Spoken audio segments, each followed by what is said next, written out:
Bueno, buenas tardes. ¿Cómo se encuentran el día de hoy? Un poquito de frío, ¿cierto? Hoy ha hecho frío, hoy ha hecho frío. Pero bueno, vivimos en Bogotá y tenemos como que acostumbrarnos a eso, ¿cierto que sí? Me contaba alguien que ha estado nosotros nos quejamos de este frío, pero hay lugares en donde el frío es menos no sé qué grados, menos sí sé cuántos grados, y eso sí es frío. Pues tenemos frío, pero bueno, ahí pensemos en eso, hay lugares peores.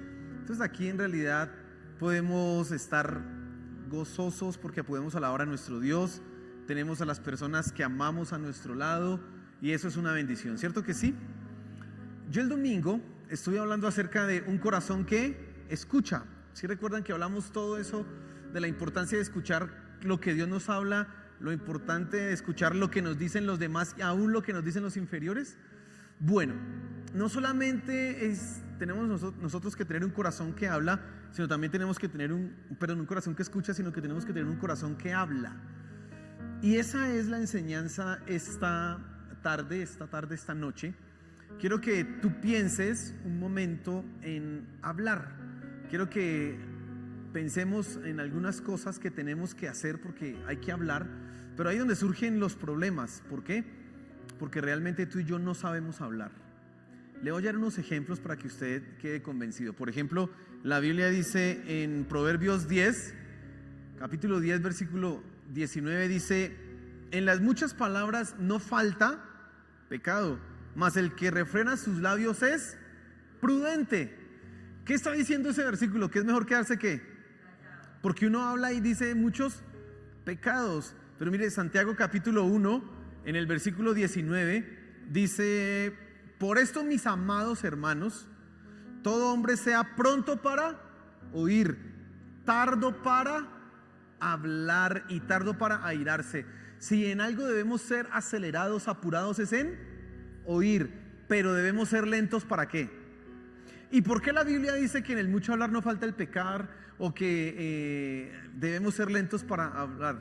Pues porque pecamos mucho cuando hablamos. No sabemos hablar, no sabemos decir las cosas que tenemos que decir, decimos más de la cuenta o lo decimos mal. Es terrible. En el capítulo 3 de Santiago, por ejemplo, aparece otro versículo importante.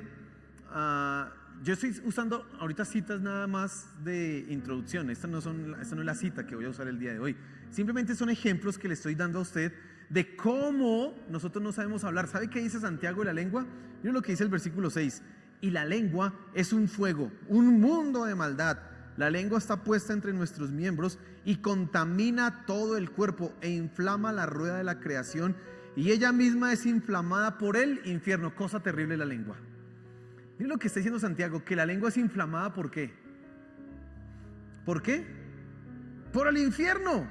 O sea, mueva ahí en su paladar la lengua, muévala. Esa cosa pequeñita está inflamada por el infierno. Y dice que esa lengua inflama toda la rueda de la creación y hace muchos estragos y muchos problemas. Y todo el capítulo 3 de Santiago es referido al uso de ¿qué? De la lengua. Santiago ahí mismo dice: entre nosotros que somos cristianos no pueden salir palabras que alaben a Dios pero que maldigan al hermano. Dice, eso entre nosotros no debe ser. Pero la verdad es que nosotros no sabemos hablar. A veces no sabemos ni siquiera qué decir. Y abrimos aún así la boca y decimos cosas que no son correctas. Y te doy esos ejemplos como para que tú entiendas el problema y la dificultad que nosotros tenemos cuando de la lengua se trata. El Señor Jesús en otro pasaje dice: de todas las palabras ociosas que ustedes dicen, se les va a pedir cuentas. De todas las palabras ociosas. ¿Sí? Uno, ¿cuántas palabras ociosas dice? Póngase usted a contar en el día cuántas palabras ociosas y cosas sin sentido, vulgares, y no estoy hablando de groserías, pero sí palabras ofensivas y esas cosas. ¿Cuántas veces? Y yo esta noche vengo a decirte que tienes que hablar. Y entonces la pregunta ¿es mejor quedarnos callados? ¿Es mejor dejar que las cosas pasen sin decir nada? Quiero que miremos otro versículo, que esto es parte de la introducción, No es el tema que no es el pasaje central, pero en Gálatas, por ejemplo, en el capítulo 6, el versículo 1, Pablo nos hace un llamado. Y dice Pablo: hermanos, si alguno fuere sorprendido en alguna falta, vosotros que sois espirituales, restauradle con espíritu de mansedumbre, considerándote a ti mismo, no sea que tú también seas tentado. La realidad es que tú y yo estamos llamados a hablar. Aquí ese pasaje está estableciendo que cuando alguien falla, cuando alguien peca, cuando alguien es encontrado en una falta, dice, nosotros tenemos que restaurarlo. ¿Pero cómo lo restauramos? Pues hablando, hermano. Y ese restaurar implica, en primera instancia, una confrontación, una corrección, y luego ahí sí el proceso de restauración. Pero hay que hablar. Y entonces, ¿cómo yo debo hablar? Eso es lo que me preocupa que nosotros aprendamos, es lo que me interesa que tú desarrolles en tu vida y que tú tengas un corazón que sepa hablar, porque lo necesitamos. En IMAC Central nosotros estamos convencidos, y quiero que escuches esto, estamos convencidos en la importancia, o más bien de la importancia que tiene la comunidad para ayudarnos a crecer. ¿Qué quiere decir eso?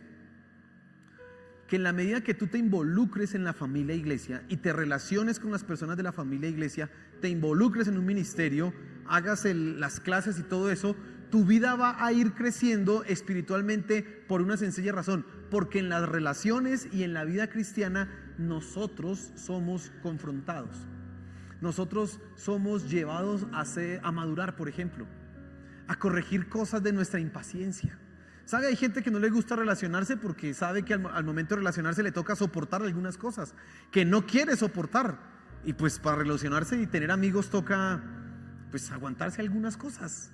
La gente no hace las cosas como uno, pero eso no quiere decir que ellos estén mal, quiere decir que todos tenemos que aprender ¿a qué? A convivir. Y es más, también estamos en ese sentido y un poco más profundo convencidos que la iglesia es el espacio en donde yo crezco por medio de algo que llamamos el discipulado, es decir, las relaciones que confrontan mi vida y me llevan cada día a ser más como ¿quién? Como Jesús. Pero para poder hacer eso hay que ¿qué? Hablar. Entonces esta es la segunda parte de la enseñanza del día domingo, porque el día domingo hablamos de un corazón que escucha. Todos nosotros tenemos que aprender a escuchar lo que nos están diciendo, pero también tenemos que aprender a hablar, porque hay gente que necesita que yo le hable. Antes de leer, ahora sí el pasaje central que vamos a usar el día de hoy es Proverbios capítulo 9, versículo 7 en adelante. Pero antes de leer quiero que oremos, porque ya en este punto tú tienes que reconocer y ser consciente que, oiga, sí, uno no sabe hablar, uno no sabe qué decir. A veces uno dice más de la cuenta o menos de lo que realmente debía uno decir. Necesito aprender a hablar. Cierra tus ojos, por favor. Señor, aquí estamos. Venimos a adorarte, pero también a que tú hables a nuestras vidas, a nuestros corazones. Señor, gracias por tu misericordia. Gracias por tu fidelidad. Queremos aprender a hablar. Queremos que tú nos muestres qué cosas debemos decir, a quién debemos decírselas, cómo decirlas, Señor. Que nos muestres, Padre Celestial, estas verdades que están contenidas en tu palabra y que nos llevarán a crecer más como tú, Señor Jesús. Por favor, ayúdanos, Padre Celestial. Abre nuestra mente y nuestro corazón para entender tu palabra, Señor. Amén y amén. Entonces, hemos dicho lo siguiente: yo no sé hablar, pero tengo que aprender a hablar, porque en la iglesia estoy llamado a restaurar a mis hermanos. Restaurar es decirle a un hermano: la manera en que estás viviendo no es correcta, eso como estás actuando no es de un creyente, corrige tu comportamiento, yo te quiero ayudar. Eso es hablar. ¿Listo? Pero entonces, ¿a quién debo hablarle? ¿Qué debo hablar? ¿Qué paciencia tengo que tener? Yo voy a tratar esos tres punticos principalmente. Quiero que te enfoques en eso. Y vamos a leer Proverbios capítulo 9. Vamos a leer los primeros versículos. El versículo 7 y el versículo 8, la primera parte, y dice: El que corrige al escarnecedor se acarrea afrenta. El que reprende al impío se atrae mancha. No reprendas al escarnecedor para que no te aborrezca. Lo primero que quiero que tú aprendas cuando estamos hablando de un corazón que habla, perdóneme la repetidera, la redundancia, es que tú tienes que decidir a quién le debes hablar. Y aquí en el versículo está diciendo: no corrijas al escarnecedor, no reprendas al impío, no reprendas al que hace al necio. Básicamente es eso. Y entonces tú en primera instancia tienes que entender que no hay que corregir ¿a quién? A un necio. Y el pasaje de Proverbios nos da 3 razones para esto. La primera dice: trae afrenta. Dice: el que corrige al escarnecedor se acarrea afrenta. ¿Sabe qué es afrenta? Es esa actitud que tiene una persona que en medio de su insensatez y su necedad, cuando es corregida, levanta su voz para acusar falsamente a aquel que lo está corrigiendo. ¿Se ha escuchado el dicho? Me metí de redentor y salí crucificado. ¿Sí lo ha escuchado? Eso le pasa a las personas que están corrigiendo a los necios, a los escarnecedores, que de repente por hacer algo bueno, por ir a corregir algo que evidentemente está mal, esta persona en lugar de aceptarlo, levantó una falsa acusación, se puso en contra y entonces ahora el problema se me vino fue a mí. No hay que corregir ¿a quién? A un necio. Pero la segunda cosa que menciona el versículo dice: no corrijas, el que reprende al impío se atrae mancha. De manera increíble, los que corrigen a los necios son tildados de, escuche, entrometidos. Son tildados de este que se las cree que es perfecto. ¿Sí se ha fijado?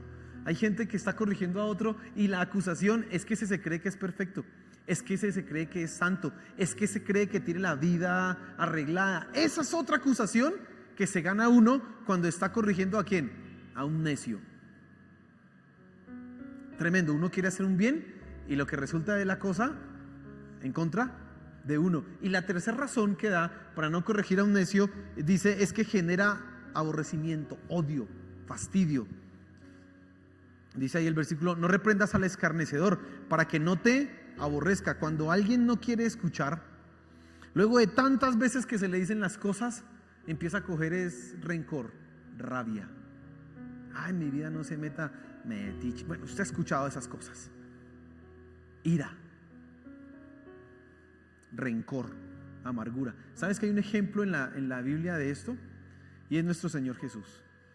Piensa un momento en nuestro Señor Jesús. Él intentó corregir o enseñarle a unos hombres pecadores que eran los sacerdotes. Y esos sacerdotes lo acusaron de tener un demonio. A nuestro Señor Jesús lo acusaron de no tener autoridad. ¿Usted qué autoridad tiene? ¿Quién le dio autoridad? Lo acusaron de ser un don nadie, lo querían humillar. ¿Y usted quién es? ¿De dónde salió? ¿Quién es su padre? Lo odiaron a tal punto que lo mataron. Y cuando él estaba muriendo se estaban burlando. Él, por estar haciendo las cosas correctas, esa fue la respuesta que ganó ¿de quiénes? De unos necios. Ahora, ¿quién es un necio? Nos toca definir quién es un necio, porque uno puede pensar que no tiene que hablar con nadie según este pasaje, y hay que definir quién es un necio. Lo primero que quiero que tú entiendas, y te voy a dar 3 características de un necio o un impío, y que no quiero ser exhaustivo con esto, pero con esas 3 es más que suficiente. Primero, ¿sabes qué piensa un necio? Que no hay un Dios que pueda corregirlo. No es que niegue necesariamente que no exista Dios, simplemente es que vive su vida como si no hubiera un Dios que fuera a juzgar lo que él hace. ¿Sabes qué dice el Salmo 14? Dice el necio en su corazón: no hay Dios. ¿Y por qué él dice que no hay Dios? Porque hace las cosas mal y no ve el juicio venir. Así que una persona necia cree que lo que hace nunca tendrá ¿qué? Castigo. Vive la vida sin pensar en las consecuencias. Cuando tú encuentres una persona que cree que lo que hace no tiene consecuencias, debes ir pensando: este es un necio. Tengo que tener cuidado en corregir a esta persona, porque no cree que hay ¿qué? Juicio. La segunda característica es que esta persona cree que lo sabe todo. Y la Biblia habla ahí varias veces, dice, no seas sabio en tu propia opinión. Ese usted le va a enseñar y resulta que es profesor de eso. Usted le dice que está mal y resulta que tiene un curso de eso. Usted le dice, venga, le va a enseñar a sus hijos, los veo como desordenados y resulta que ha tomado no sé qué maestrías y doctorados en eso. ¿Se la sabe qué? Todas. Y usted todo lo que le dice, él ya lo conoce. Y la que no la conoce, se la inventa. Ese es un necio. Usted ha conocido gente así, que usted le está diciendo y no, y se la sabe todas. Ha leído todos los libros, conoce hasta la Biblia, pero no sirve de nada ese conocimiento porque no lo aplica a su vida. Y en tercer lugar, un necio es el que no admite errores. ¿Yo he equivocado? No. Pues tú puedes creer que yo estoy equivocado, pero no, todo el mundo puede vivir su vida como quiera. En realidad yo me siento bien como estoy. Ese es un necio. Tenga cuidado. Tengo que hacer una pregunta en este punto. ¿Usted es un necio? Porque nosotros hablamos de los necios como si fueran la gente de ¿dónde? De afuera. Pero ¿tú eres un necio? Es decir, puedes creer que Dios existe, pero si vives tu vida como si no viniera el juicio de Dios, estás actuando como un necio. ¿Cómo se hace esto en la práctica? Cuando una persona, por ejemplo, comete pecados voluntariamente y cree que Dios, eso no le importa. Ese es un necio porque cree que no hay juicio. ¿Eres tú un necio? ¿Eres una de las personas que se las sabe todas, que cuando alguien le está hablando, enseñando, de una vez en la cabeza está pensando, pues sí, ¿no? Pero bien, yo también sé esto, yo también sé. O simplemente crees que no tienes errores. ¿Eres un necio? Piensa eso. El autor del libro de Proverbios nos dice entonces, no corrijan ¿a quién? A un necio. Esa clase de personas nos van a traer un problema si tú intentas corregirlo. Pero la pregunta aquí es, ¿y entonces no tengo que decirle nada a un necio? ¿Me tengo que quedar absolutamente callado? Pues la verdad es que no. La verdad es que sí hay momentos en que hay que hablar. Y quiero que miremos otro pasaje ahí en Proverbios, es el capítulo 26, versículo 4 y 5. Y vamos a entender un poco esto. Proverbios capítulo 26, versículo 4 y 5. Dice así la escritura: nunca respondas al necio de acuerdo con su necedad, para que no seas tú también como él. Responde al necio como merece su necedad, para que no se estime sabio en su propia opinión. El problema con los necios es como tú le respondas, es como tú interactúes con él, es como tú hables con él. Yo tengo que hacer aquí una salvedad. Definitivamente hay gente que nunca va a querer escuchar lo que tú le estés diciendo. Terrible. Hay gente a la cual tú le vas a dar la sabiduría, la palabra de Dios, y ellos no van a querer escucharla. Tanto es así que el Señor Jesús dijo: no tiren sus perlas a los cerdos. Esa palabra es durísima. Esa palabra del Señor Jesús es durísima. Pero qué bueno que la diga Él y no otro. ¿Por qué? Porque al decirle a nuestro Señor Jesús nos da a entender que hay gente que la sabiduría no la entiende, que la pisotea. Y ese pasaje, eso está en Mateo capítulo 6, dice que esos se devuelven contra uno, perdón, o capítulo 7, se vuelven contra uno y nos destrozan.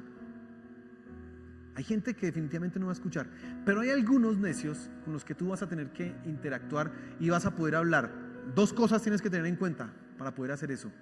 Primero,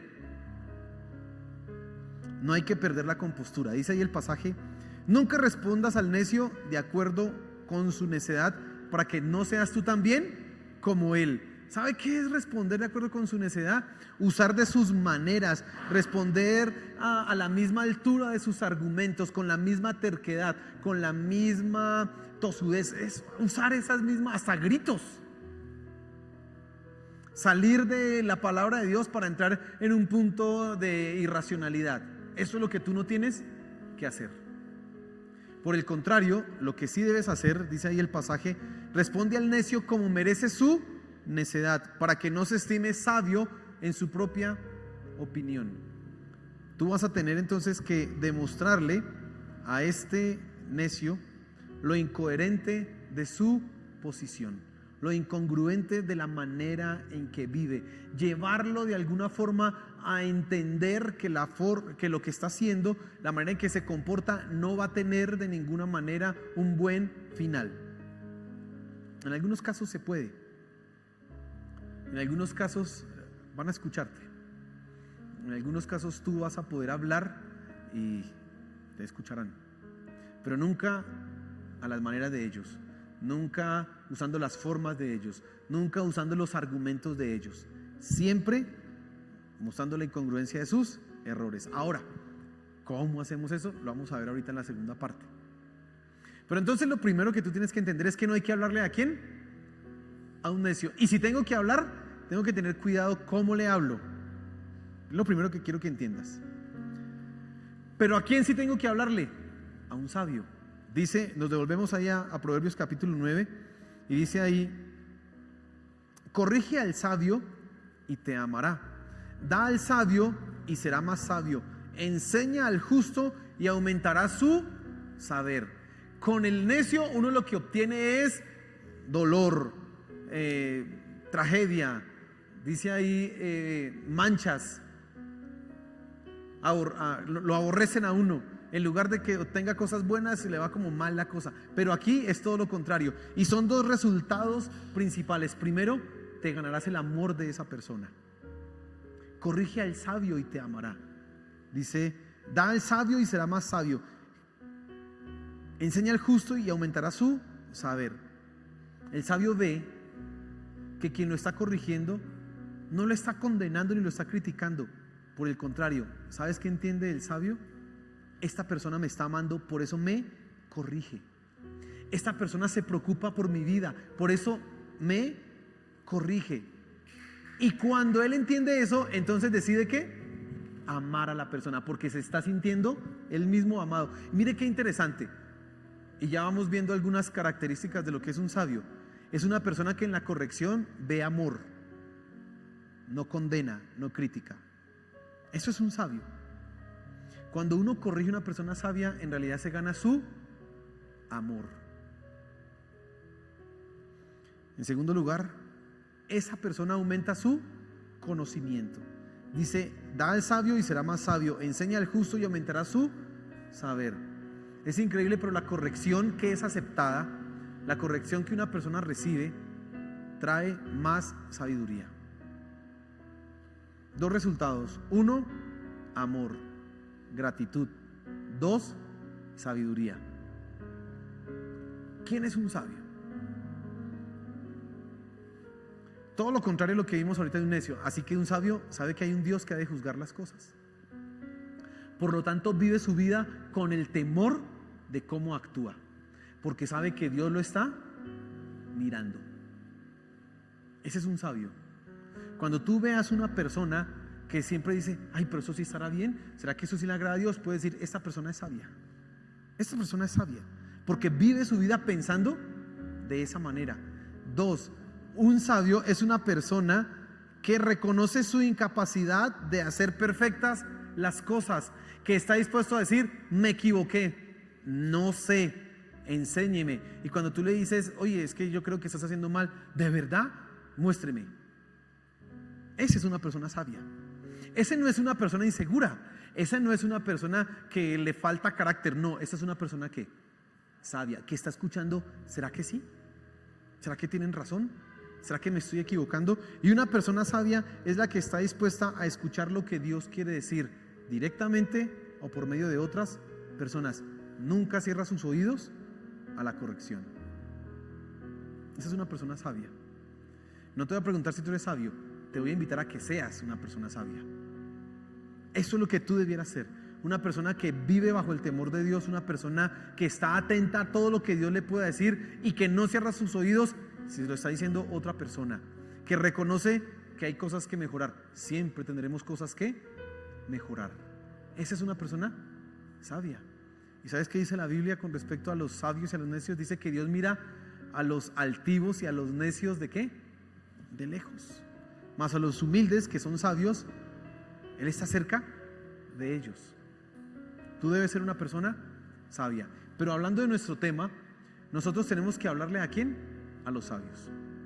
A los necios, bueno, hay que tener como pincitas, pero a los sabios siempre hay que hablarles. Así que a mí me alegra poder hablarle a todos ustedes, porque sé que son sabios. Sé que no va a tener problemas. No me van a colocar ahí en las transmisiones de YouTube, ese pastor se cree perfecto diciéndonos ahí. No, porque ustedes son ¿qué? Sabios. Entonces están escuchando y atentos a lo que Dios me está hablando, Dios me está diciendo. Eso es. Ahora, en segundo lugar, ya que definimos a quién, en segundo lugar, ¿y de qué tenemos que hablar? ¿Qué le debemos decir? Proverbios capítulo 9, el versículo 10 dice así: el temor de Jehová es el principio de la sabiduría, y el conocimiento del Santísimo es la inteligencia. Porque por mí se aumentarán tus días, y años de vida se te añadirán. No solamente yo tengo que saber a quién hablarle, sino tengo que saber qué hablarle. De nada sirve que tú sepas a quién si no sabes qué. Y entonces, dos cosas quiero que te fijes. Tú debes primero crecer en sabiduría. Y entonces estaba diciendo aquí el proverbista, dice: el temor de Jehová es el principio de la sabiduría, y el conocimiento del Santísimo es la inteligencia. Qué interesante que la Biblia defina sabiduría y conocimiento con estas dos palabras: conocimiento de Dios y temor de Dios. Nosotros pensamos, y en eso lo hemos repetido muchas veces acá, que la sabiduría es tener un título universitario o leer muchos libros. Eso no es sabiduría. Sabiduría es realmente conocer ¿a quién? A Dios. ¿Y sabes qué es conocer a Dios? Aborrecer el mal. El mismo libro de Proverbios define que el temor de Jehová es apartarse del mal, es aborrecer el pecado. Una persona, y eso es algo que tú tienes que tener muy claro, que conozca mucho de la Biblia, pero que se la pase cometiendo pecados, no es sabia y no tiene conocimiento de Dios, por más que parezca que sí. Eso es un conocimiento aquí intelectual, pero no es sabia, no tiene temor ¿de quién? De Dios. Eso es muy importante que nosotros tengamos claro acá en IBAC Central. ¿Qué es una persona sabia? Una persona que no vive en pecado. Una persona que evidentemente conoce la Escritura, claro, la lee, sí, pero que ha aprendido a colocar todas las áreas de su vida bajo la luz de la palabra de Dios, porque vive en el temor de Jehová. Él conoce a Dios y entonces se aparta del pecado. Dice: yo no miro estas cosas, yo no escucho estas cosas, yo no hablo de estas cosas, yo no hago estos negocios, yo no invierto mi dinero en estos asuntos. ¿Qué día hablábamos con algunas personas y pensamos en esos negocios? Y mire lo que es sabiduría. En esos negocios que salen en internet, en YouTube, o bueno, yo no sé dónde más saldrá, que le dicen a usted que si mira videos se gana un poco de plata. ¿Se ha visto? O sea, hay un video que me parece muy gracioso. Dice, sale una muchacha y dice: estas son escrituras de una propiedad que renta. Y llega y dice: pero las vamos a romper, y las rompe.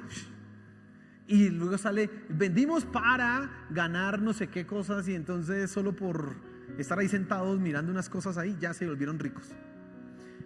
Una persona sabia mira esa propaganda y dice: ¿qué dice la Biblia frente a ganarse el dinero? Y va y lee en la Escritura. Bueno, esta no es la Biblia, pero usted sabe la Biblia. Ven la Biblia. El que ahorra poco a poco se enriquece. O sea que a mí me toca trabajar, es juicioso, ahorrar, y así me hago rico. No así de la noche a la mañana. Muy bien, aunque eso parezca muy bueno, aunque eso no tenga pinta de ilegal, esa no es la manera en que la Biblia nos dice que nosotros nos hacemos ricos. Una persona sabia hace lo que dice que la Biblia, no lo que YouTube le dice o lo que no sé qué cosas le pinta. Eso es sabiduría. Temor de Jehová es eso.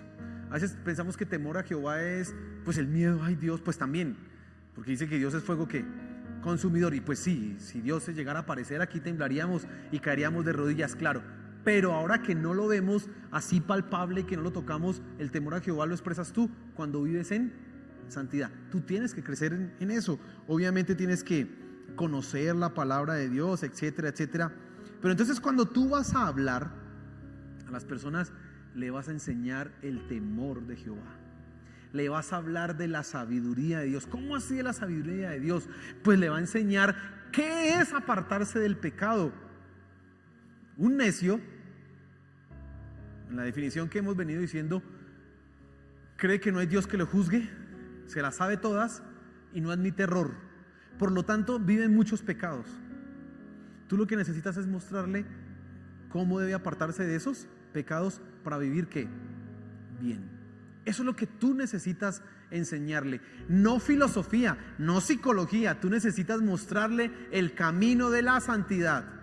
Ahora, palabras más, palabras menos, el camino de la santidad es Cristo. Jesús dijo: yo soy el camino, la verdad y la vida. Así que Él es el camino. Es enseñarles a vivir como ¿quién? Como Jesús. ¿Y Jesús era qué? Santo. Tú les vas a enseñar esas cosas. Y mire, quiero hacer un comentario aquí interesante en esto. Y mire, dice el versículo: porque por mí se aumentarán tus días, es el versículo 11, y años de vida se te añadirán. La sabiduría trae buenas consecuencias. Años de vida. Se te aumentarán los días. La sabiduría es tan beneficiosa, la sabiduría de Dios es tan beneficiosa, que aunque la gente no se convierta, aún así les va bien. Y le voy a dar un ejemplo. La gente que aprende a llevar su matrimonio bajo los principios cristianos, aunque no sean cristianos, Dios los bendice y sus matrimonios van para adelante. No los experimentan igual que nosotros los cristianos, pero sí son bendecidos por Dios. Usted se preguntará: ¿sí pasó? Claro. ¿No ve que hay gente que no es cristiana que completa 50 años, 60 años de casados sin ser infieles? Y levantan sus buenos hijos, y uno dice: ¿cómo lo hicieron? Pues porque Dios entiende que los que viven bajo la sabiduría de Dios, Él respalda esas cosas, aunque ellos no hayan entregado su corazón ¿a quién? A Él. Es increíble. Mira, hay gente que ha aprendido un principio: vamos a darle los diezmos a Dios. No voy a la iglesia, no soy cristiano, soy un borracho, pero cada mes voy a dar mis diezmos, y Dios los bendice.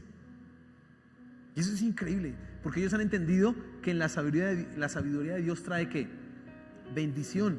Mira, dice el quinto mandamiento, dice: honra a tu padre y a tu madre para que los días se te alarguen. Un hijo, aunque no sea cristiano, si respeta a su papá y honra a su mamá, Dios va a bendecir porque está cumpliendo uno de sus mandatos. Ahora, ¿cuánto mejor será si esa sabiduría va acompañada de entregar el corazón ¿a quién? A Cristo. Pues mucho mejor.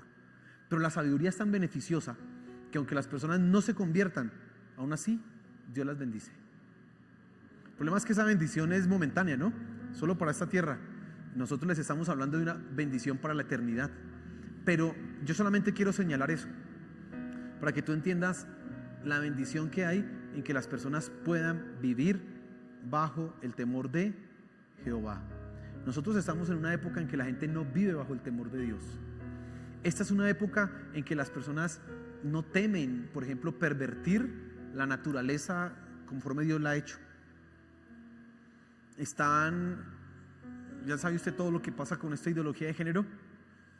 La gente no tiene temor de Dios. Pero si nosotros logramos enseñarles a todos ellos que deben vivir bajo el temor de Dios, ellos serán bendecidos. Serán bendecidos. Queremos que entreguen sus vidas a Dios y vayan más adelante, pero aún así lograrán experimentar la bendición de Dios. Aún así. Hoy, reitero, es una época en que la gente no tiene temor de Dios, no sabe, no conoce a Dios.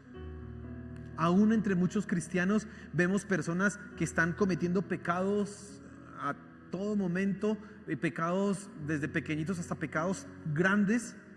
Aún entre personas con la misma investidura que tengo yo, es decir, pastores, que dice uno: pero este pastor haciendo estas cosas, ¿qué pasó? Y dice que pastor, o sea, no, haciendo unas cosas que digna de cárcel, que abusó de no sé qué, que violó a no sé qué, pero porque no hay un temor de quién, de Dios. Esa es la época en que nos ha tocado a nosotros vivir. Y se necesita hablar la sabiduría de Dios. Ahora, y con esto quiero terminar, y es en tercer lugar que tú tienes, aunque hables, aunque enseñes la sabiduría de Dios, dejar que las personas decidan. Mira lo que dice el versículo 12: si fueres sabio, para ti lo serás, y si fueres escarnecedor, pagarás tú solo. 1. Hablar sabiduría no significa que las personas necesariamente se van a rendir a los pies de Cristo o nos van a hacer caso. Escuche lo que le estoy diciendo. Hablar sabiduría, hablar del temor de Dios, mostrarle la verdad, no significa que las personas tienen que obligatoriamente hacernos caso. Uno quisiera, ¿cierto? Pero no. Dios mismo revela su palabra, pero Él no obliga a las personas a hacer lo que Él quisiera. Si fuera así, ya todos serían cristianos. Pero no, Dios va hablando y hay una, digamos así, una paciencia en Dios que permite que las personas escojan, decidan, ¿sí? Él toca el corazón luego, pero el que no se entrega se condena por sí mismo, porque nunca quiso. Y entonces tú tienes que entender eso. Yo puedo hablar sabiduría, pero eso no quiere decir que me van a hacer caso. Los necios pueden quedarse sin palabras. Tú puedes tener un buen argumento, dejarlo rendido, se quedó mudo, pero aún así decir, pues igual no quiero. Y lo va a decir. Y usted dice, pero ya lo convencí, le mostré la palabra de Dios, y él puede decir, pero pues no quiero. Y ya. Feo, ¿no? Pero ellos son, ¿qué? Libres. Déjelos. Deje que ellos decidan. Uno no quisiera, ¿no? Pero bueno. También tienes que tener presente que si las personas deciden aceptar la corrección, los únicos beneficiados en última instancia son ¿quiénes? Ellos. Por eso ahí dice el proverbio: si fueres sabio, para ti lo serás. Si alguien decide hacer caso, ¿quién será el beneficiado? Él. Pues uno se alegra, pero finalmente el beneficiado será él. Pero la parte contraria es tremenda. Y si fueres escarnecedor, necio, terco, pues usted lo va a pagar. Solo tú lo vas a pagar. Y eso implica, quiero que tenga usted presente, que cuando nosotros dejamos que las personas decidan, entendemos que si ellos hacen caso, los beneficiados son ellos, nos alegraremos. Pero si no deciden, pues igual ellos pagarán el precio y nos dará un poco de tristeza, pero nosotros habremos librado nuestra responsabilidad. Un corazón que escucha es un corazón humilde, que acepta la corrección, que está listo para entender qué debe corregir. Pero un corazón que habla es aquel que ve el error y dice, no es la manera como estás viviendo la correcta, debes corregirlo. Y entiende que esa persona tomará sus decisiones y tendrá la paciencia para esperar que se dé ese caso. Si es así, pues aleluya, se alegra. Y si no, pues orará para que Dios tenga misericordia. Pero no podemos rehuir hablar. Y quiero terminar con esto. A Ezequiel, Jeremías, bueno, a Ezequiel, a uno de estos profetas, Ezequiel o Jeremías, se le habló de la atalaya. Y la atalaya es una torre de vigilancia, la garita. Nosotros conocemos eso como las garitas. Pero esa atalaya entonces se colocaba en las ciudades, en una torre alta, en donde había una persona de guardia vigilando. ¿Por qué había que vigilar en esa época? Porque no habían los radares ni nada de esas cosas, ni estaban los satélites por allá arriba dando vueltas, vigilando cualquier movimiento del enemigo. Entonces tocaba a una persona que estuviera ahí, y esa persona estaba atenta. Y entonces decía, la parábola que se le dio al profeta fue: yo te he puesto a ti como atalaya sobre Israel. Nosotros somos atalayas. Y él dice, cuando yo hable, tú hablarás. Y si tú hablas y el pueblo escucha, cuando venga el mal y uno muere, tú habrás librado tu responsabilidad. Y el que murió, muere por su pecado. Pero Si yo hablo y tú no hablas y uno muere, ese muere por su pecado, pero tú llevarás la responsabilidad por no haberle hablado. Es increíble, ¿no? O sea, hay una responsabilidad de nosotros cuando llegamos a los pies de Cristo y tenemos la sabiduría. Hay una responsabilidad, y por eso nuestro corazón tiene que aprender a hablar, porque tienes la responsabilidad de no quedarte callado cuando ves las cosas mal, y tienes que hablarlo con sabiduría, lograr determinar, ¿este es un necio o es un sabio? Y si es un necio, toca con pincitas hablarle, pero no me puedo quedar callado aún así. Aunque venga el vituperio en contra mía, seré como mi Señor Jesús, que murió por causa de decir la verdad. No interesa. Por eso dice el Salmo también 15, el que aún jurando aún en daño propio, no por eso cambia, dice así. Aunque lo que tenga que decir se le venga encima, él no por eso cambia. No cambia. Esta semana yo tengo en el colegio una estudiante que se identifica, es una niña y está en séptimo. Y se dice que ella se percibe como hombre. Entonces dice que le diga un nombre de hombre. Digamos que ella se llama Juana, pero dice, me dijo un día, profe, es que yo me identifico como hombre, entonces quiero que me diga Juan. Me dijo un dicho, ya. Pues como yo sé que eso está mal, yo siempre le digo Juana. Y esta semana me dijo, profe, deje de decirme así. Y le dije, no, es que ahí en la lista dice que es Juana, y 2, yo a usted la veo como una niña, así que usted será Juana. ¿Sabe que me puedo ganar un problema por eso? Porque si esa niña decide ir allá a orientación o a donde sea, a la Secretaría de Educación, y con estos gobiernos que tenemos van a decir que yo no estoy respetando su independencia, pero perdóneme, de malas, porque lo que yo veo es una niña y yo no puedo ir a decir otra cosa diferente a lo que veo.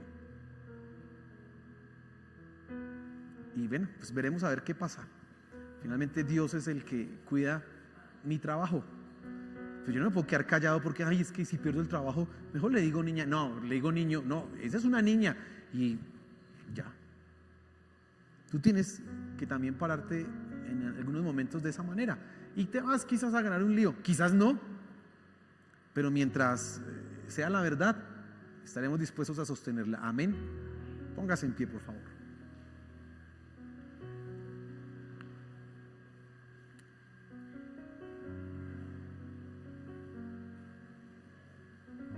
Y vamos a darle gracias a nuestro Dios por la reunión del día de hoy. Y espero que salgas de aquí listo. ¿Para qué? Para hablar. Entonces tienes que ajustar tu vida. Sí, porque no estamos estudiando Mateo capítulo 6, pero Mateo capítulo 6 dice, con la misma hora con que ustedes miden serán medidos. Y él dice, no sean hipócritas.